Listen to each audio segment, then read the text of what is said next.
Hello Cavite home buyers! Kung naghahanap kayo ng malaking bahay na 4 bedrooms, single attached, may covered parking, may extra space pa for garden or garage expansion, at may malaking rooftop, then wag mo nang palagpasin itong house tour naming ito.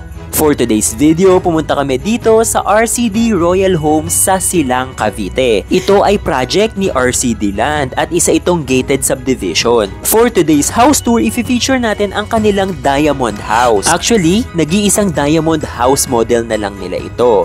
Disclaimer lang guys, kita rin naman sa video na medyo kailangan ng repainting at a little repairs itong ating bahay.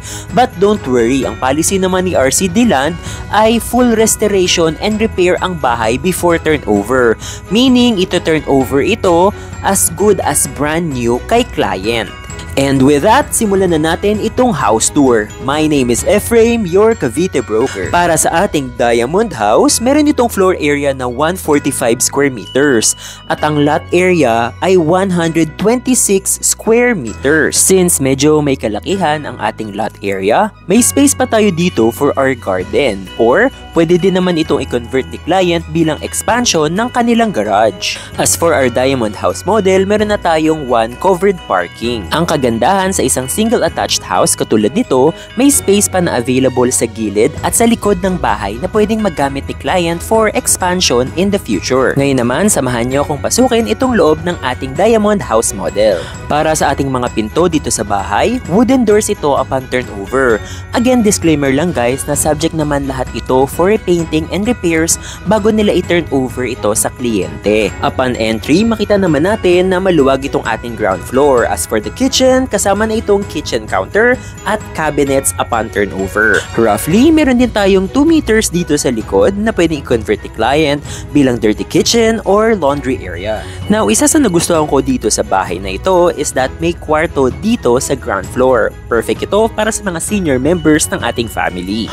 Or kung hindi man, pwede rin itong gawing maid's room, which is perfect since paglabas ng kwarto ay kusina na. Ngayon naman, puntahan na natin itong common toilet and bath dito sa ground floor.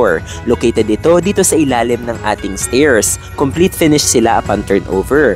May shower, toilet at sink, and take note, naka-half tile na rin ito. Para naman sa kanilang hagdan, naka-concrete na ito at may tiles na. May stair railings na rin kasama. Dito naman sa second floor, we have 3 bedrooms and 1 common toilet and bath. This one is the master's bedroom. Ito na yung pinakamalaking kwarto sa bahay. As you can see, maluwag ito at kasyang-kasya ang queen size or king size bed. Nagustuhan ko rin na may space silang provided dito for your walk-in closet. By the way, ang sahig nila dito sa second floor ay laminated finish. Ngayon naman, puntahan natin itong kabilang kwarto. Now, for this bedroom, kasya dito ang single or double size bed. Now, ang maganda dito sa bedroom na ito ay may kasama na itong floor-to-ceiling closet. Naka-built-in na ito sa kwarto kaya hindi na problema si client sa storage. Now, similar lang itong third bedroom natin dito sa second floor. Meron tayong provided na 2 big windows and kasyang-kasya dito sa bedroom natin ang single or double size bed. And also kasama na rin itong built-in closet. Para naman sa ating common toilet and bath dito sa second floor, again, complete finish tayo upon turnover. May shower, toilet and sink, and naka-half tiled na rin ito.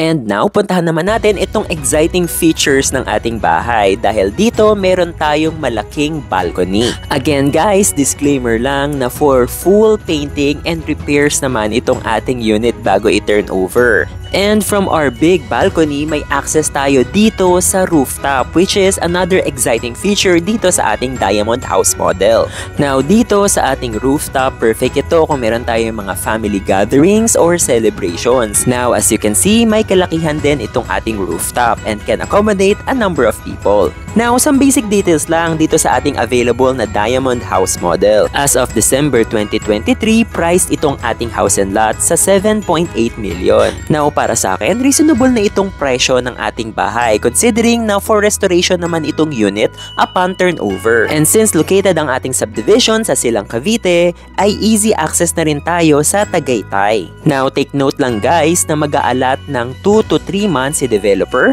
para i-restore itong ating unit bago i-turnover kay client. And ang turnover naman will be done after loan takeout sa kanilang mga accredited banks, which is as of now, they are accredited with PNB, UCPB, and Sterling Bank. May option din si client na si developer na ang maglalakad ng bank application para less hassle na rin. And technically, kahit RFO unit na itong bahay natin ay pwede itong i-avail ni client into 12 months down payment with no interest. And ang reservation fee lang natin para dito ay 25,000 pesos. Kaya kung interested kayo at naghahanap kayo ng bahay dito sa Silang Cavite, please message us on our Facebook page for questions and to schedule your trippings. Thank you and God bless.